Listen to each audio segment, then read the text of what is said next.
Sur Cocoteland, ça fait 20 ans que l'on parle de hardware et dans le hardware, il y a les alimentations. En 20 ans, on a vu passer des tonnes et des tonnes d'alimentation, dont des tonnes d'alimentation FSP. Il faut savoir qu'au tout début, quand j'ai commencé dans le hardware, j'avais des alimentations qui n'étaient pas vraiment très fréquentables à l'époque. Genre, ça annonçait 600 watts, mais on se retrouvait genre avec 300 watts sur le rail 12 volts.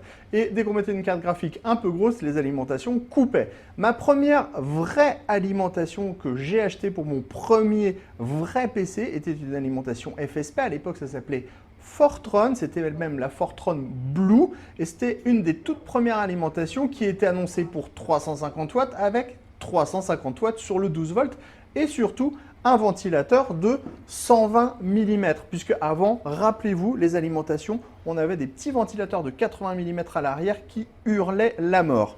Et donc, FSP a été un des tout premiers à intégrer les gros ventilateurs de 120 mm pour avoir un meilleur refroidissement à l'intérieur du bloc, mais aussi réduire drastiquement le bruit au niveau du ventilateur. Ensuite, on l'a vu, on a eu des ventilateurs qui sont devenus encore un petit peu plus gros, 135 mm, 140 mm. Au niveau des évolutions des alimentations, on a vu beaucoup de choses changer. On a eu l'arrivée du 80+, qui a permis d'avoir un rendement qui était toujours de 80% minimum. Après, on a eu le 80+ bronze, le 80+ silver, le 80+ gold, le 80+ platinum et on a été jusqu'au 80+ titanium qui est la plus grosse certification possible. Aujourd'hui, on va avoir des blocs de différentes tailles, genre du SFX, tout petit, mais on a quand même 450 watts, on peut monter jusqu'à 600 watts aujourd'hui avec des tout petits modèles, des ventilateurs qui sont quand même conséquents en 80 mm, voire 92 mm sur certains modèles, voire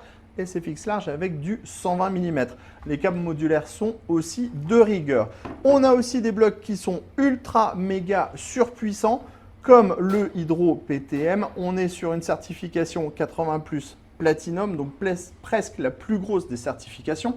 On a 1650 watts de puissance et vous le voyez par exemple sur cette alimentation avec le wattage disponible, on va pouvoir disposer de deux prises PCI Express Gen 5 en 600 watts, donc on peut par exemple brancher deux 4090 si on a envie de se faire plaisir. Après, on pourrait vous parler du design, de nouveau des certifications, mais c'était juste pour vous montrer qu'on est passé en fait en 20 ans à des alimentations qui étaient presque un petit peu dangereuses pour les PC quand on faisait un mauvais choix, à des alimentations qui sont maintenant toutes certifiées avec des super protections et des rendements qui sont ultra bons. Déjà, c'est meilleur pour votre facture à vous au niveau de l'électricité, puis c'est aussi un petit peu meilleur pour la planète, on ne va pas se le cacher.